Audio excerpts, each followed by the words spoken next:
Então aqui, olha, palito de churrasco, papel celofane vermelho, papel celofane amarelo, tesoura e cola. Uma cola bem resistente, tá?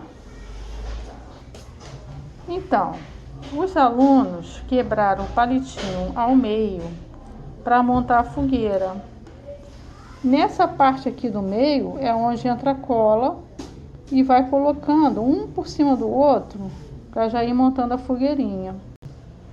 Então, ó, aqui de papel de bala, eu vou enrolar aqui, ó, para ficar bem presinho e fazer o fogo. Agora, depois que eu já fiz essa dobra aqui, eu vou colocar a cola bem aqui nesse meio, ó. E vou prender para fazer a fogueirinha. Você tem que esperar a cola pegar, porque por enquanto ainda tá molhado. Tá bom?